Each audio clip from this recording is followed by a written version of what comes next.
Session is on inflammatory knee session. The speaker is Dr. Sundaram. He's going to give a talk on biologics and steroids as well as post-viral arthralgia. Welcome, Dr. Sundaram. I'd like to invite Dr. Ajay to chair the session.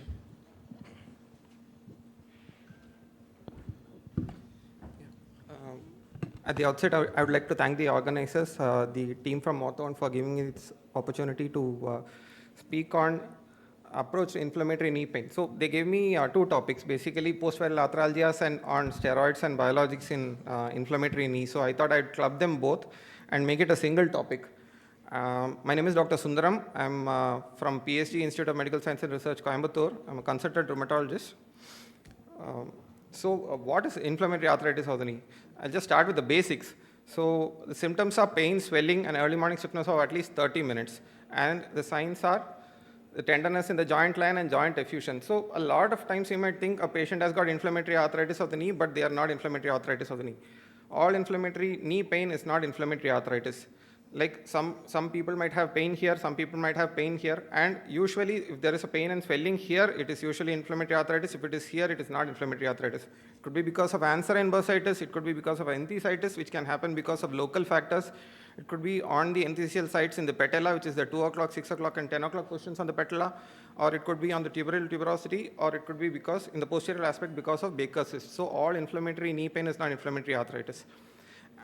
Causes of inflammatory knee pain, as you know, you'll find rheumatoid arthritis, the diseases from the spondyloarthritis spectrum, which are psoriatic arthritis, ankylosing spondyloarthritis, reactive arthritis, most importantly, crystal arthritis, gout, calcium pyrophosphate deposition disease, and in the children, it's juvenile idiopathic arthritis, post-viral arthritis, which is usually less than 3 months, and osteoarthritis with inflammatory features. So there are so many conditions which can have inflammatory knee pain, the treatment of which are very different.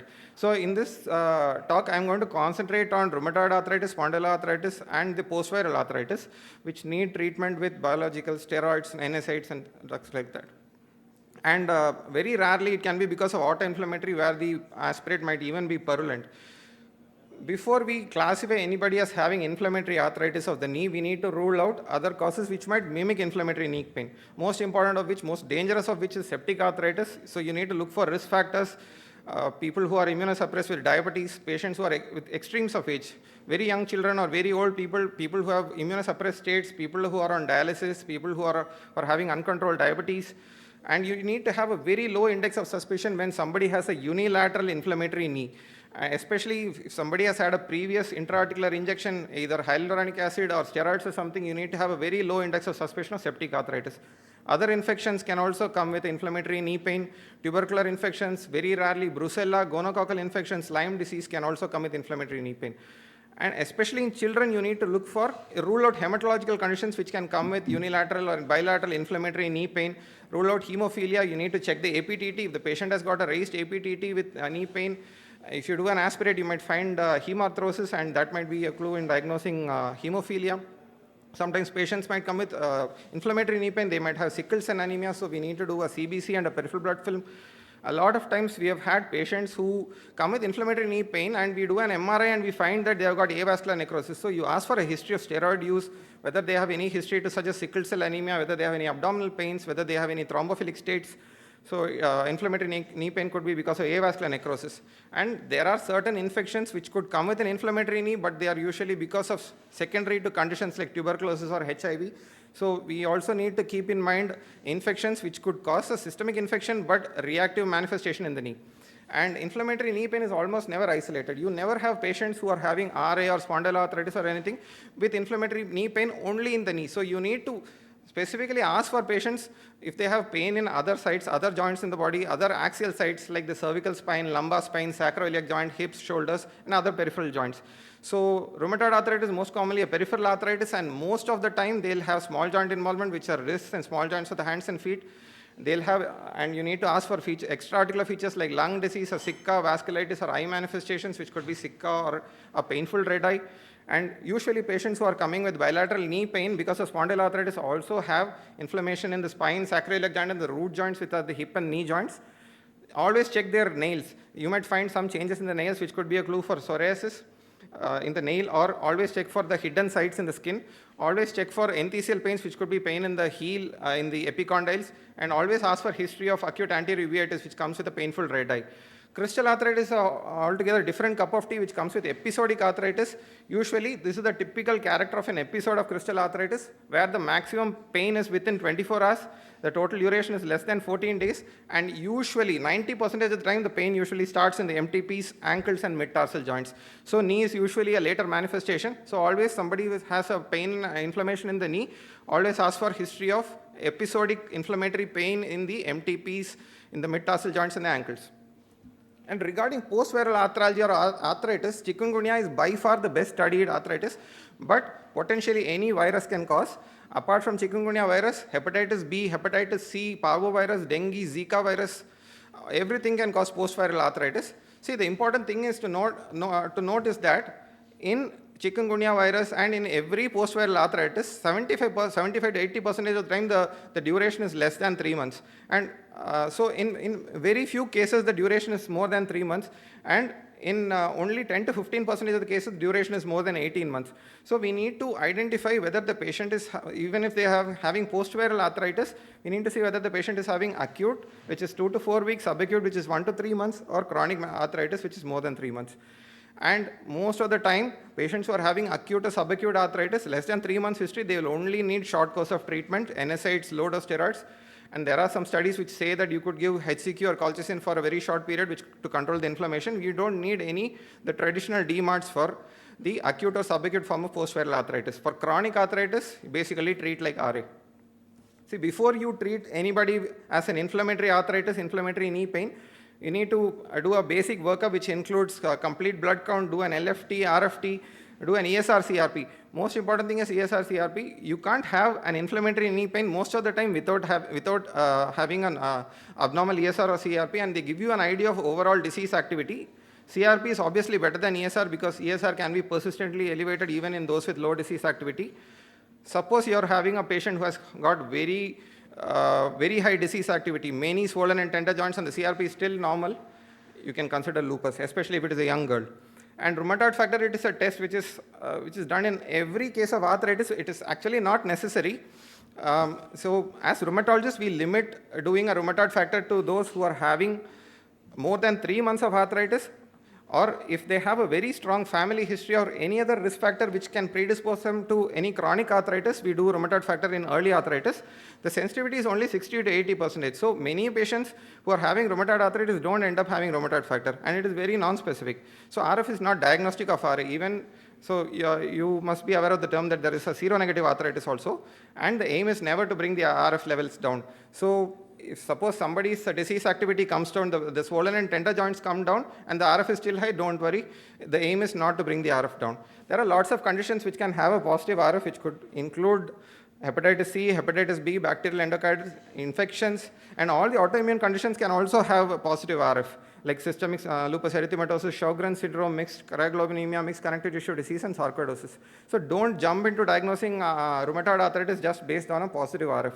And anti-CCP is more sensitive in RA and more specific.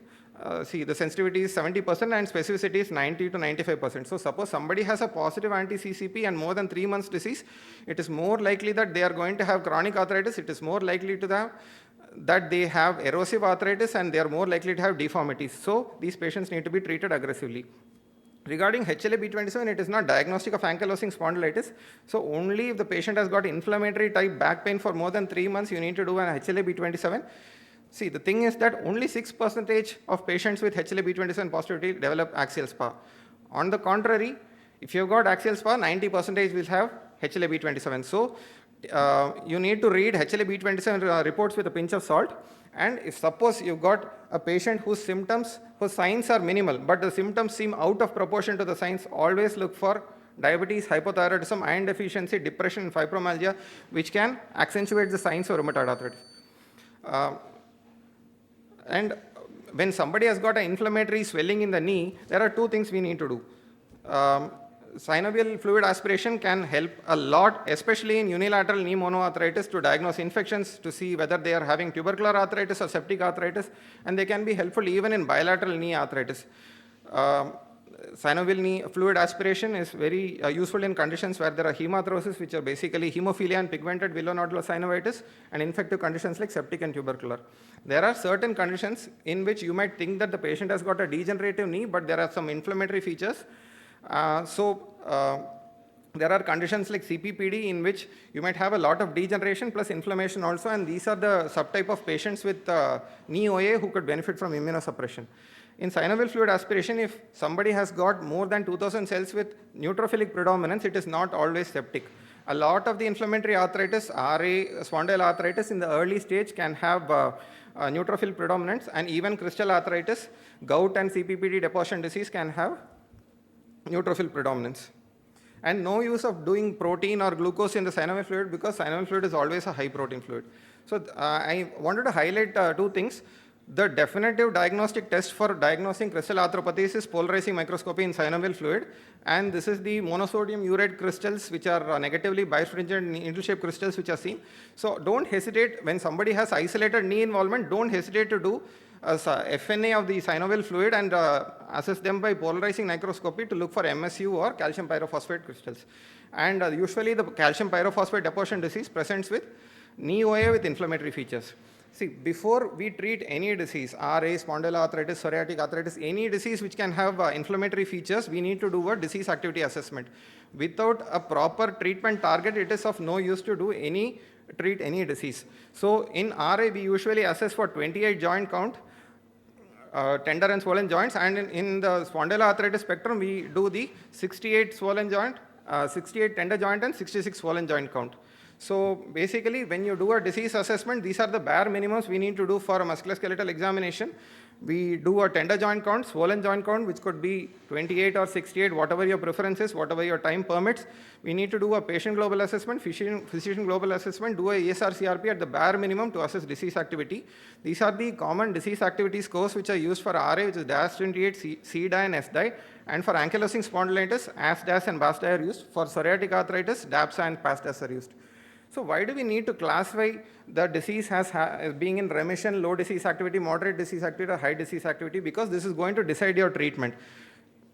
So there are treatment cutoffs. The aim of treatment of any disease is to achieve remission or low disease activity. So if somebody has got moderate to high disease activity, you need to bring down their disease activity. This is the aim of treating any inflammatory arthritis. So there are cutoffs for every disease activity index. So the treatment for inflammatory arthritis is basically DMARDs. So in DMARDs, there are many kinds of DMARDs. The most common types of DMARDs we use are conventional synthetic DMARDs, which are methotrexate, hydroxychloroquine, sulfasalazine, leflunomide. There are some people who also use colchicine and niguratimod as DMARDs.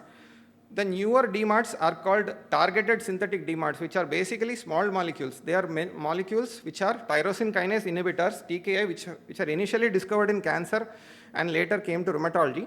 So the targeted synthetic DMARDs are basically JAK inhibitors, Janus kinase inhibitors, which inhibits various cytokines. The two Janus kinase inhibitors which are available in India currently, which are used for inflammatory arthritis, are tofacitinib and baricitinib. Then you have the whole basket of biological DMARDs. See, there is a difference between targeted synthetic DMARDs and biological DMARDs. Biological DMARDs are large molecules, targeted synthetic DMARDs are small molecules. There is a huge difference in their molecular weight. You cannot use any of the biological molecules as oral preparation. You can use the small molecules as oral preparation. The biological DMARDs include TNF inhibitors, IL-6 inhibitors, B cell depleters, and inhibitors of T cell co-stimulation. Among all these molecules, there are 4 anti-TNFs which are available in India. There is one IL-6 inhibitor which is available in India, and rituximab obviously is available.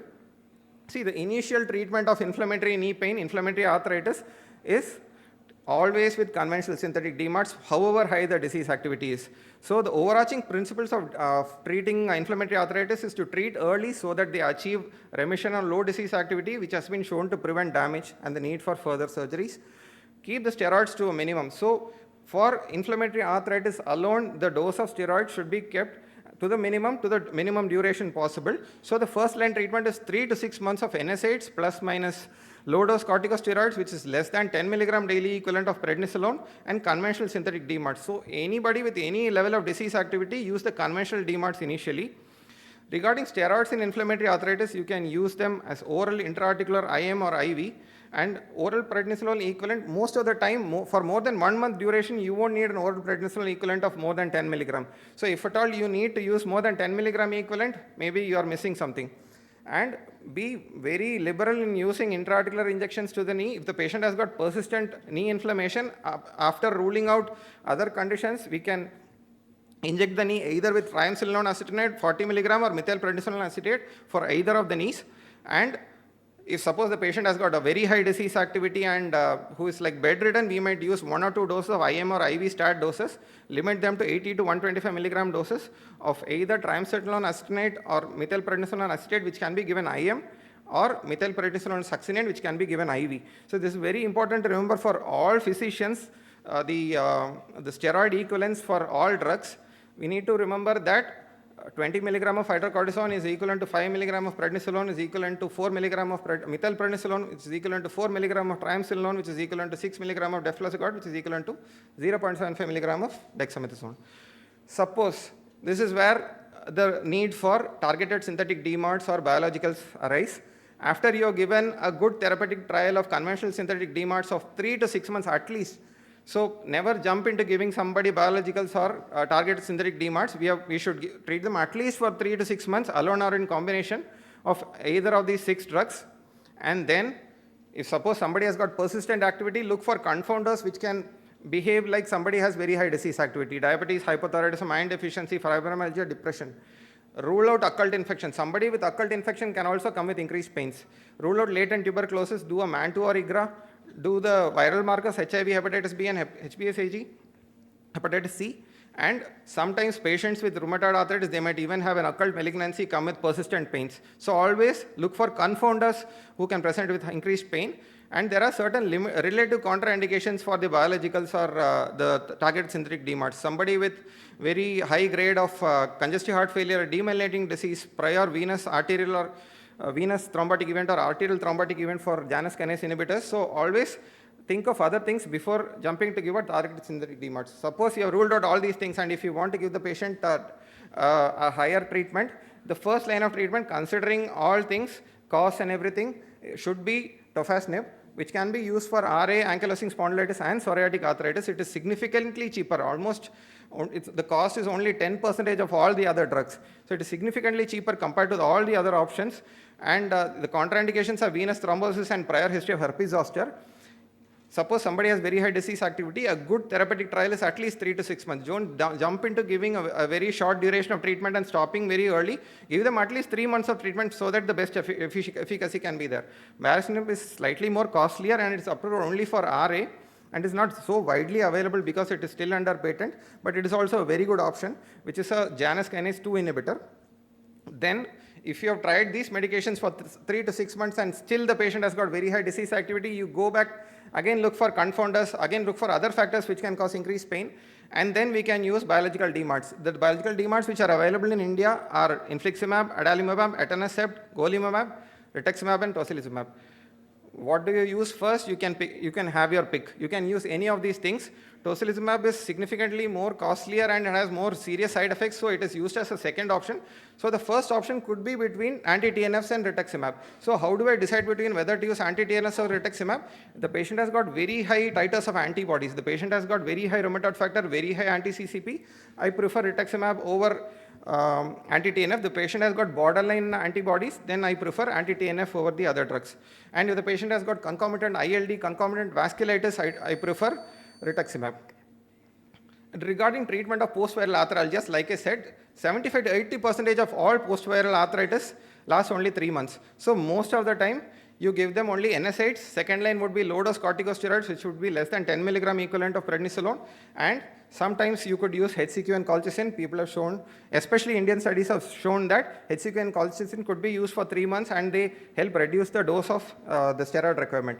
And if the patient has got chronic arthritis, you treat them like RA. But most of the time, patients with chronic seronegative arthritis post-chikungunya, they will be non-erosive.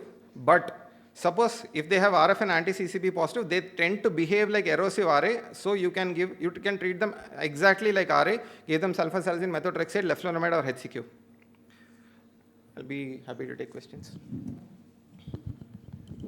Thank you, Dr. Sundaram, for that elaborate session on inflammatory arthritis. Any questions from the audience?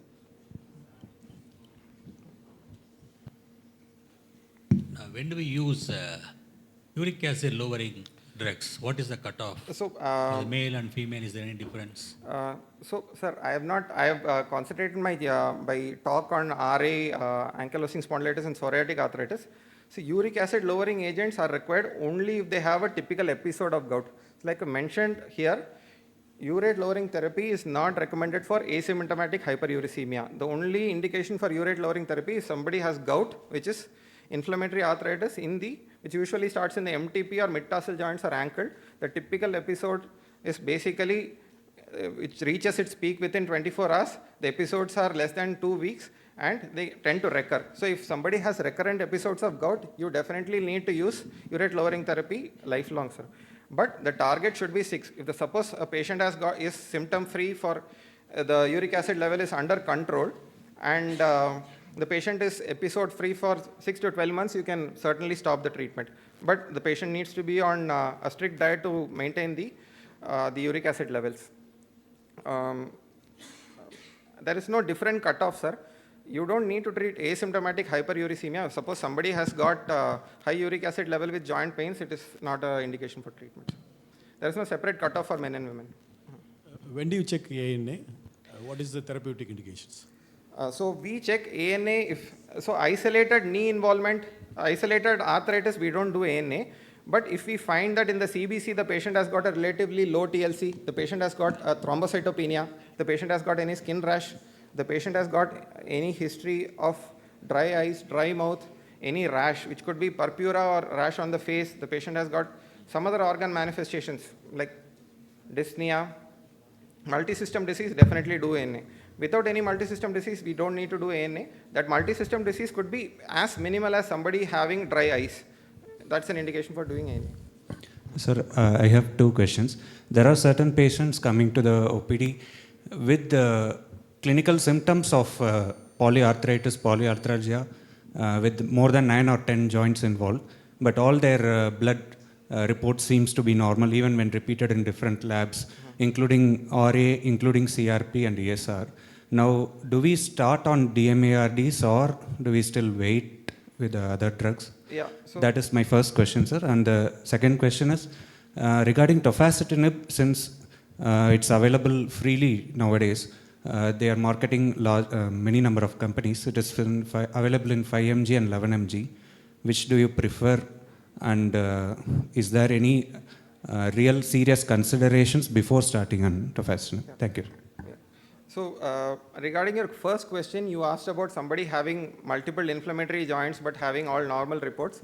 Suppose if it is a young patient who comes with such a, like if the patient definitely has swollen tender joints and normal CRP, it could be lupus. Or there are lots of other conditions, autoinflammatory states which can come like that. See, I told you about a lot of confounders. People could have diabetes, they could have hypothyroidism, iron deficiency, depression, fibromyalgia. All these conditions can come like inflammatory pains. They might not, the pain will be out of proportion to the swelling, and you need to rule those things out. If the patient still has, so suppose if you think that the patient has got inflammatory manifestation only, you can either do MRI of the wrist or the hand joints to see whether the patient has got inflammation, or you can do something, you can do bone scan which can assess for inflammation the whole skeleton, and that can help, that can be a clue to diagnosing somebody having inflammatory arthritis but normal blood reports. And in those patients, certainly you can treat them with DMARDs like rheumatoid arthritis. Yeah. Regarding a second question, 5 milligram BD dose or 11 milligram OD dose, both are equivalent.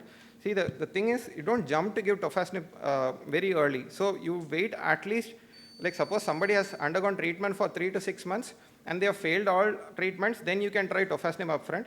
But if the patient is coming first time to you, you would at least try the DMARDs, the conventional DMARDs at least for 6 months, and rule out the other things like fibromyalgia, the things which can cause fibromyalgia, treat the patient overall, and if the patient continues to have disease activity in spite of that, then tofacitinib is a very good option. Yeah, thank you. Thank you, Dr. Sundaram. Thank you, Dr. Sundaram. Yeah. So we move on to the next topic for today, which is on the Ayurvedic approach to inflammatory knee session by Dr. We are running short of time. Please, speakers, please reduce your talk to stick to 5 minutes, not more than that. And rest of the discussions will keep separately. You can discuss directly here because we have to start a live surgery. So please be precise and just pause the message to the audience. Thank you. Yeah, my second session would be on the herbal nourishment for the bone fortitude. It is basically the difference between the dosha what our mom makes and the dosha what we have it in the hotels. So the contents, when the cure can start right from your kitchen, why not we try these herbal therapies just for a preventive aspects. So the cure starts from your culinary herbs and spices. So the first herb what we have already seen, I think Dr. Munish was explaining about the Boswellia, that shallaki. It is very effective because of its component, and we use this Boswellia preparations in, as an anti-inflammation. And the second is cayenne pepper. So we have lot of sprays with base as this cayenne pepper as an external applications and even in many of our Ayurvedic oils. And the third drug is like herb is on cinnamon. With this supplementations, we can impact, it can have a huge impact on an anti-inflammation, and it is very oxidative stress biomarker also. And the next herb is the shunti, that's ginger. As I explained you earlier, the ginger preparations. Black pepper, that is the piperic acid present in that. Garlic, that is a diallyl disulfate, the component present in that. And ashwagandha as an adaptogenic agent, we can use it in as a single supplement and also in lot of compound preparations. So these are all very helpful in the initial stages or in the preventive aspects of ONEs. And eucalyptus, as we all know, most of our external oil application contain because of the menthol flavor in that. And then celery seeds, the dhania seeds, the decoctions out of these dhania seeds can be really helping in an anti-inflammatory agent and also a diuretic. You can have a glass of the celery water as a daily basis. Aloe vera, that is the katralai. I have tried an attempt to correlate it with the Tamil or the local language also. And the magnesium, calcium and the zinc, selenium, copper component present in that, it is very helpful as an anti-inflammatory agent. We do have external applications with the dried gel of the aloe vera. And the cat's claw, commonly called as pulitaduki, which is very commonly seen in the shrubs. It is very essential in controlling the hip osteoarthritis. Thyme, that is the omum, the ajwain drink, what we use in our daily need as a flavoring agent, have a high antioxidant property. Turmeric, the curcumin in that is highly anti-inflammatory, considered as an highly anti-inflammatory, and the curcumin component of this manjal is accelerated by using black pepper. That is what the combination of the golden milk. It is an high anti-inflammatory agent. The golden milk consists of the pepper powder, milk and manjal. As a combination, it is a very good preventive aspect of the osteoarthritic knees. And noni fruit, that's an Indian mulberry. This has been proved effectively in controlling the joint pains and to improve the flexibility of the bones also.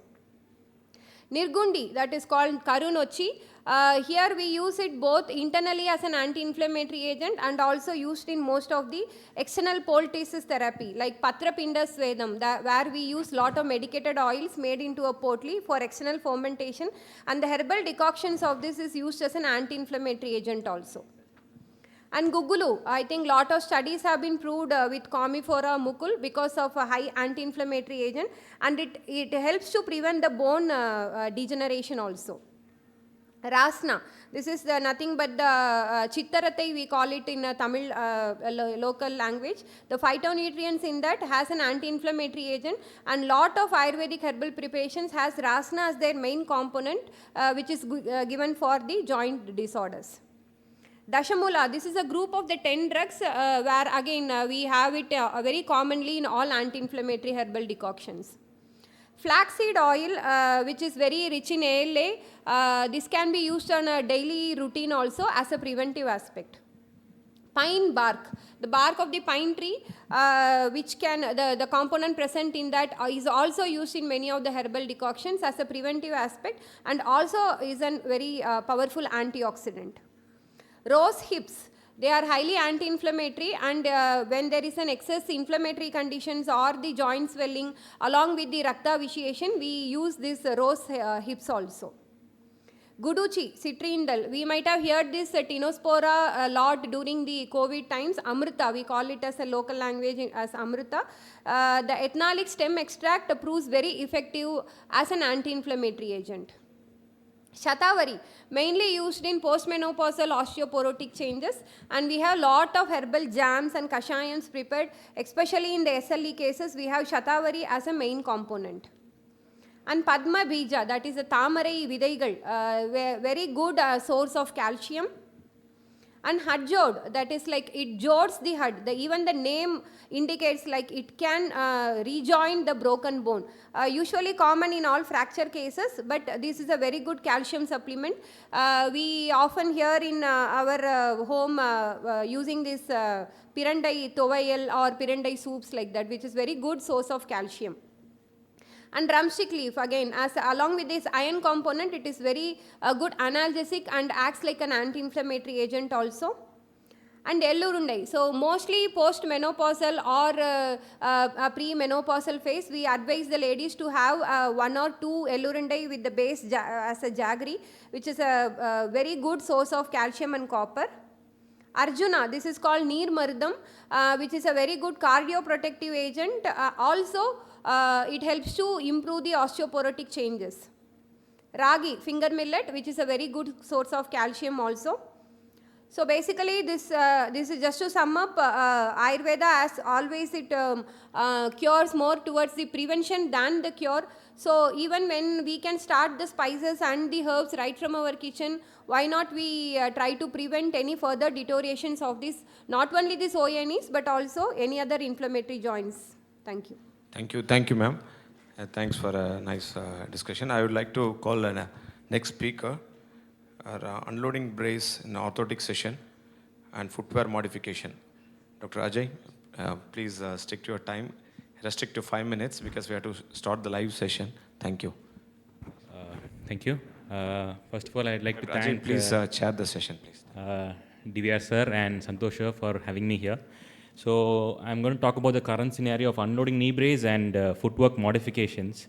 So I'll skip the overview. So the normal interventions in osteoarthritis include painkillers, activity modifications, physiotherapy, orthotics, and surgical interventions. So the basic understanding in an osteoarthritis is that there is a knee malalignment which leads to an altered gait and altered weight distribution, which in turn leads to an increased load on the medial aspect of the knee. So leads to joint space narrowing due to cartilage degeneration. This causes a high varus moment, also called as pseudolaxity, which causes pain during activity and even during rest. The other side of this is that a patient having a ligament injury has laxity. So as a preventive mechanism, their knee becomes stiff.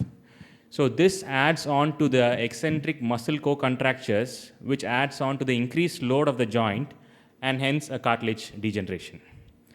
So the American Academy of Orthopedic Surgeons have classified the braces into the following types, and our interest is the offloader or the unloader knee brace. So it corrects the varus mainly by bending system, that is a 3-point pressure system directly to the knee joint. So the management guidelines for prescribing unloader knee braces is a unicompartmental disease, a documented failure of conservative measurements, radiographic evidence of unicompartmental arthritis, and persistent knee pain limiting daily activities. So the aim is to reduce the varus alignment, unload medial compartment, and decrease symptoms, and hence increase mobility. So this study by Yan et al., which is a systematic review of 34 studies, and they found the effect of valgus knee brace on spatiotemporal, kinematic, morphological, and muscle parameters. And they found out that on wearing the knee brace, the normal varus angle was decreased by 6 degrees, and this effectively reduced the knee adductor moment and hence redistributed the knee component loads. So these are the spatiotemporal, kinematic, and morphological and muscle parameters that they looked into. This systematic review by Chetan Gohal et al. In 2018, he had 31 studies and 619 participants, and he concluded that the varus offloading knee brace was effective in improving pain, but it did not improve the function and stiffness. This was mainly associated to the decreased ROM while wearing the knee brace, And most of the patients, while they are wearing the knee brace, they consider the affected knee that is problematic and they use the normal knee more. So this systematic review in 2021, which included 14 studies and 7 RCTs and 590 participants, they concluded that the knee valgus knee brace is an effective intervention to specific patients, but with a fair compliance. They calculated at 3 months, 6 months, and 9 months, but still the long-term effects are not clear. So another study by Philip Tomei et al. Did a randomized control trial of 67 patients, and he split them into 2 groups: the usual care, which includes pain medication and physiotherapy, and the knee brace and usual care. He found that at 6 weeks, the group with knee brace and usual care showed a superior outcome with respect to pain and improving motion. The study by Dwaraka et al., he told that he compared the unloaded knee brace and lateral wedge insoles, and he concluded that the lateral wedge insoles in short term reduced the postural sway in the mediolateral direction. The unloaded knee arthrosis showed significant improvement in all balance parameters, but the quality of life subscale was better in the insole group. So, Chris et al. Did a computer simulated study, and he did the tricompartmental unloader knee brace. He tried to unload both the patellofemoral and the tibiofemoral joints, but this is all a simulated study, and he predicted that when the knee is weight bearing and it is in between 30 and 100 degrees of flexion, it reduces the patellofemoral and tibiofemoral knee contact loads. The main mechanism of unloading in this scenario was reduction of muscle forces. Tom et al. In his study, level 1 study, had 91 patients randomized into 2 groups of insoles versus knee braces, and he concluded that the lateral wedge insoles had only a temporary benefit, and after 6 weeks they had no mechanical load was seen, and the valgus knee brace did not result in a reduced mechanical load both at baseline and at 6 weeks. So the drawback of the traditional unloaded knee brace is that they provide some support, they fall short of restoring normal knee function, they restrict knee joint motion, and they lack the ability to shock absorb. So this leads to elevated metabolic costs, slower walking speed, and increased pain. So to conclude, unloading knee braces, they have a positive effect on the pain control, activity level in selected individuals. Custom-made knee braces with double hinge prove to be better than off-the-shelf braces. The complaints of the offloaded knee brace is 28% at 1 year and 25% at 2 years, and in our scenario, it will be much more lesser. The lateral wedge insoles are less cumbersome and greater levels of acceptance are there, but with poor or no symptomatic relief. The effect of the insole gradually decreases. So the lacunae is that the long-term outcome of the unloading knee brace is yet to be found out, and the effect of activity level, BMI, and age on the outcome and the complaints of the knee brace is still a query. Then most of the patients using a valgus force on the patients adjusted to the level of the comfort accepted by the patient, which may lead to a differential treatment effect on the differential patients. So the questions remain unanswered. Does it really slow disease progression? We have to compare the length of the brace wearing and the degree of the osteoarthritis. Will the load transferred laterally aggravate the lateral cartilage wear? These remain unanswered. So this study in 2024, are active knee braces the future? So they used actuators using electric, hydraulic, and pneumatic, but the drawback is that the overall weight is not calculated. The power pack which they carry does not include in the weight of the implant, and still further studies are required for these to be used in the future. Thank you. Thank you, Dr. Ajay, for that talk on unloading braces. Just one question. What about the wasting of muscles and the loss of muscle power while wearing these braces?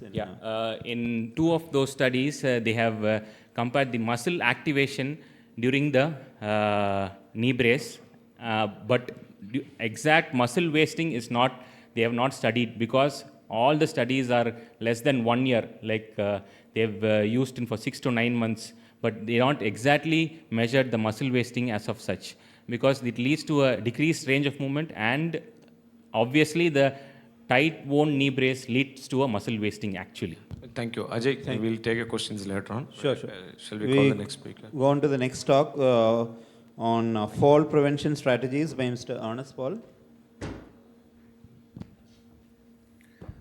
Good evening, everybody. I'm Ernest Paul, a physiotherapist from Ortho-One and Abhinav Bindra Targeting Performance. Today I'll be talking about fall prevention strategies. As we are running out of time, I'm going to skip majority of the portion and only the important things I'll be discussing. About 1.5 to 2 million older people suffer injuries due to fall all over the world, and prevalence in India is about 31%. I'm going to skip the causes and screening. And the first strategy to prevent fall is exercise and physical activity. Studies have shown that exercise and physical activity reduces the falls rate by approximately 25%. And resistance training, core training, and balance has to be included in the exercise program. So all the exercise should be slightly difficult, and 3 sessions per week has to be done, and it has to last for 45 minutes, and you have to include core cardio and resistance training to it. And the comorbidities has to be considered while designing a program. And these are the basic strength training exercises for improving core strength, lumbar-pelvic hip complex, and strengthening of the lower body. And this is open chain exercises for the hip joint. And these are coordination drills with the ladder. This improves gait, balance, and stability. And these are coordination drills with cones. This again improves gait, stability, and balance. And this is figure of 8 drill with a cone. It improves balance and stability during turns. And we have an amazing device in our department called homing device. That's a real-time biofeedback-based training to improve balance, stability, agility in elderly population. And the next strategy is home safety modification. There should be adequate lighting, layouts, appropriate furniture, and appropriate flooring has to be used. And the first thing in this is clean up the clutter, and the walking area should be kept clean, and keep the objects off the stairs. Stairs should be kept clean, and we have to repair the loose carpet. The folded corners of the rugs has to be supported with corner supports. And grab bars has to be installed, and multiple grab bars at different heights has to be installed so that the patient can use it while sitting and standing. And there should be side rails on both the sides of the stairs, and loose side rails has to be fixed. And the next thing is avoiding loose clothing, because baggy clothing can increase the chance of falling. And there should be enough lighting. Install bright light bulbs, and there should be light bulbs installed on the way to bathroom and bedroom for better night guidance. And make it non-slip, which means you have to wear non-slip socks and shoes, and anti-skid resistance rugs can be used. And you have to advise the patient to move carefully, which means they have to take their own time to move, and they have to live on low level, which means stair climbing has to be limited, and anti-skid tiles has to be used. And again, footwear, flat heels with flared up soles, that increases the stability, high collared shoes, and sensation facilitating insoles can be used, and the footwear should be of suitable size. And assisted devices like walkers, canes, crutches can be used. Studies have shown that people who don't use assisted devices suffer severe injuries when they fall. And people under polypharmacy who are under medication, they have to be closely monitored. And vision and hearing aids should be used. That makes them more independent.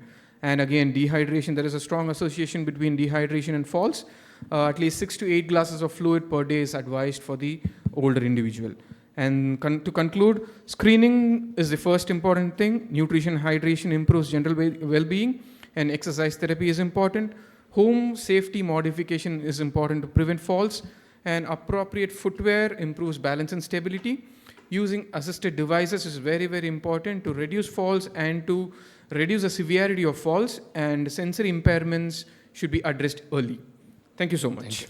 Thank you, Thank you, Dr. Ernest, for that talk on fall prevention strategies. Next, I invite Dr. Arun Kannan for his talk on app-based rehab wearables to AI technology today.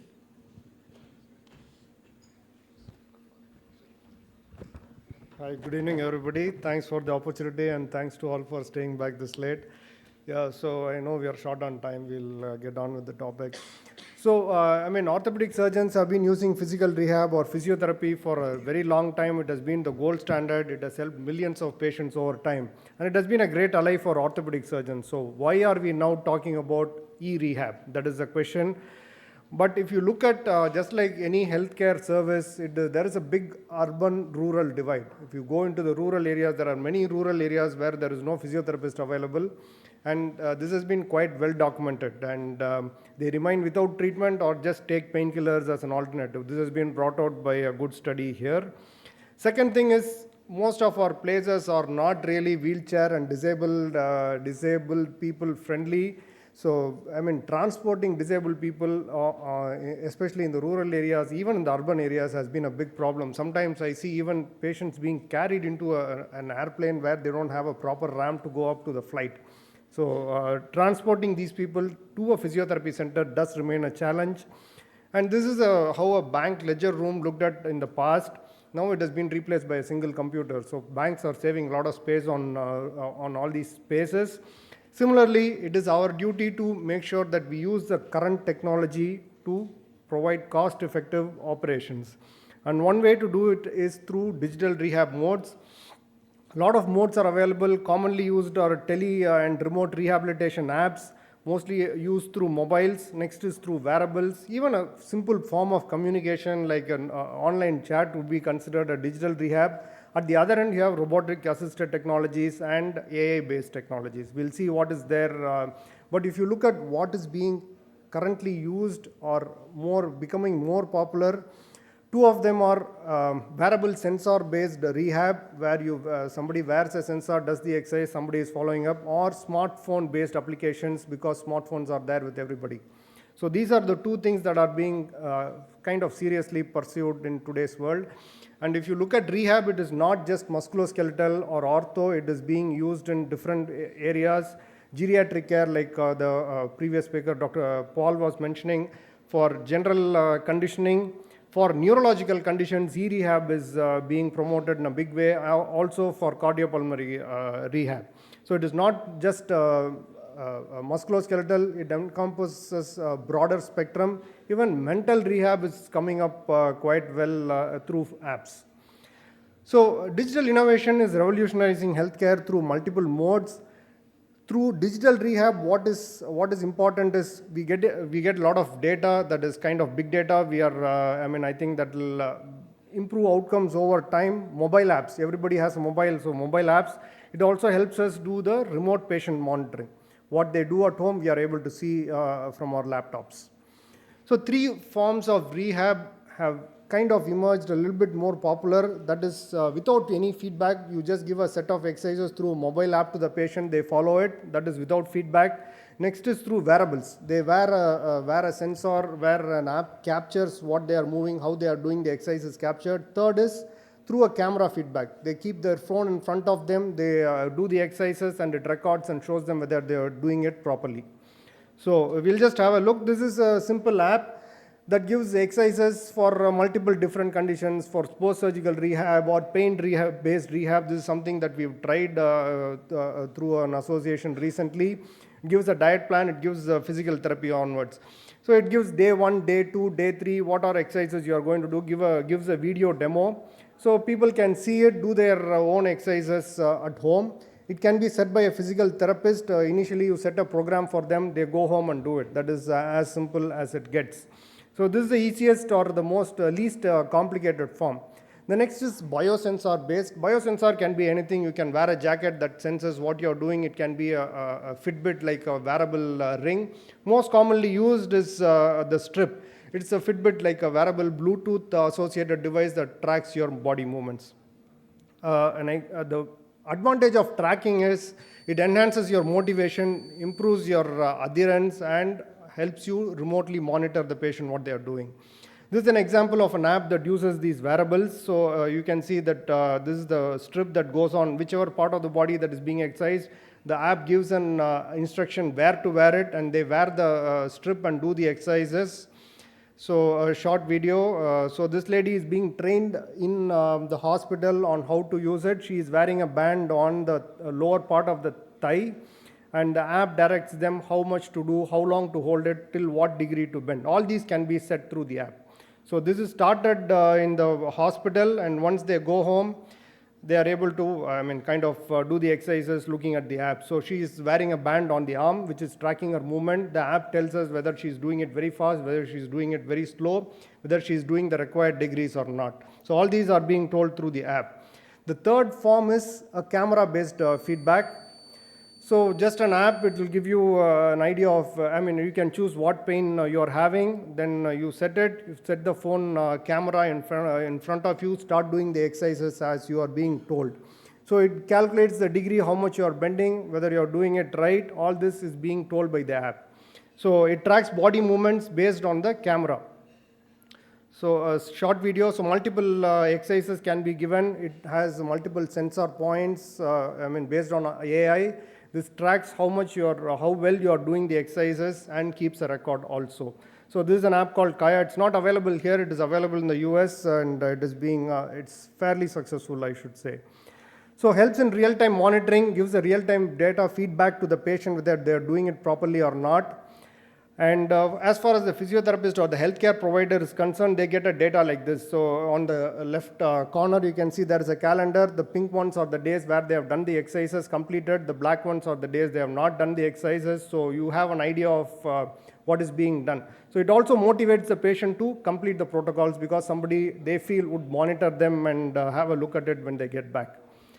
So this is how it looks from the physiotherapist end. They can see multiple data points, how accurately they have done the exercises, how many repetitions they have done, and how many days they have followed the exercise. All these are available for the healthcare provider also to see.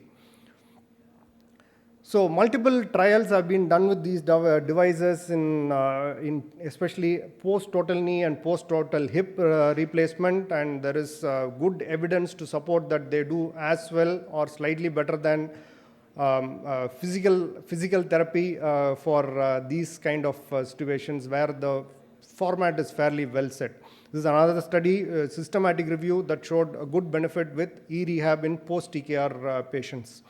But there are disadvantages. It is not the gold standard. It is kind of getting to where it could be. Main problem that we have seen is lack of physical interaction and human touch. That is not there in the app, and that is what deters most patients. They feel more confident when a physiotherapist is guiding them in person. Second thing, the other things are minor. Main thing is lack of the human touch. The other are lack of good internet speed in kind of remote areas, technically challenged population who are not able to use the apps, and artificial intelligence, when it is used, it is kind of in its infancy. We have to see where it ultimately gets.